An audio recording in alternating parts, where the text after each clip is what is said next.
KK, our next patient's row, getting an appendectomy, so we'll just have a drip and a tube. Cool. Do you want anything else, like Oxford Health or Videolaryngoscopy? No, she looks really healthy, like an easier way, BMI and everything.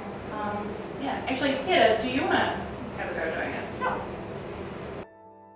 Undergoing general anaesthesia is a low-risk process, but it is not risk-free. In the 1940s, anaesthesia-associated mortality occurred 640 times per million patients.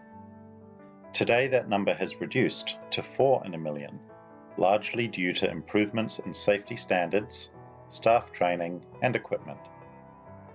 The teamwork and communication that occurs between staff is no small part of this improvement.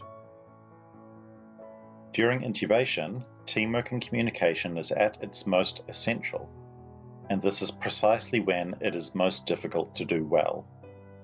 Let's see how our anaesthetic team gets on with Rose's intubation.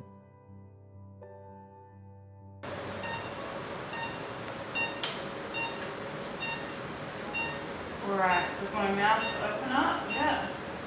Watch out for her teeth. Alright. Yeah, what can you see there? I'm not really seeing anything here. Looks like Beata's having trouble with her laryngoscopy. The rest of the anaesthetic team are there to support her, however, it is difficult to solve a problem that you can't see. Advice given to optimise Beata's laryngoscopy will be, to an extent, guesswork, and it may be inapplicable altogether if the airway is a genuinely difficult one. The rest of the team will not know until they see for themselves. Alright, so you might need to advance the blade a little more. What have you got there now? How are you doing with Peter? No, I don't really have a view of anything over here. Look, do you mind if I just take over there? Absolutely. Great, thanks. Can you just give me some burp back there? Oops, on. No, it's not quite right yet. Backwards, upwards, rightwards pressure on the larynx is a useful maneuver that can improve visualization of the glottis when applied effectively. But it is difficult for an assistant to know how effective they are being when they can't see the laryngoscopy. This leaves it up to the anaesthetist to direct the assistant, a tricky task, especially in a high-pressure situation. Yeah, read it, yeah, perfect. Frustration can set in when things are not going your way. Being the only person who can see the laryngoscopy multiplies the number of things you have to do and think about. As cognitive load increases, the quality of communication decreases. Actually, can I get a bougie? Yeah. Thanks.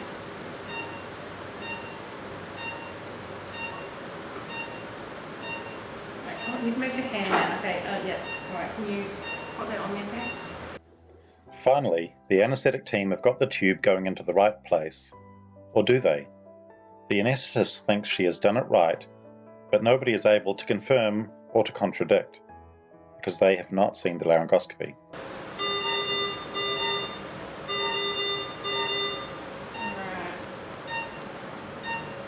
I'm not really getting much chest rise. There's no CO2. I think I actually might be in the esophagus. Do you think you can go to CMAC and I'll just bag masking for a bit? Okay. Bugger, an esophageal intubation. Well, it happens to the best of us, and when it does happen, a videolaryngoscope can be a good plan B after plan A has failed. Perhaps this is not the best way to think of it, though. Instead of viewing it as a rescue tool, we could start to think of the videolaryngoscope as a tool that facilitates better teamwork during intubation. When the laryngoscopy is broadcast on a screen for all to see, it not only improves visualization of the glottis, it involves the rest of the anaesthetic team. It turns private into public, and me into we. Now other people can have constructive input. I can see that. You might just want to put the blade a bit further. Yeah, that's right. Yep, great. Would you like a bougie? I think that's the esophagus. Do you want the suction? No, I think I'm good, but can I have some bit? Sure. Using videolaryngoscopy also allows the airway assistant to directly see what effect any tracheal manipulation they are using has on the view. This makes for quick and effective backwards, upwards, rightwards pressure and eliminates the need for the anaesthetist to describe to the assistant where to move their hand. This reduces the cognitive load on the anaesthetist and allows more room to think and communicate well. The recording feature offered by most videolaryngoscopes also comes in use as a teaching and revision tool. If the anaesthetic team is familiar with what normal and difficult laryngoscopies look like, they can manage it effectively and safely together in the future.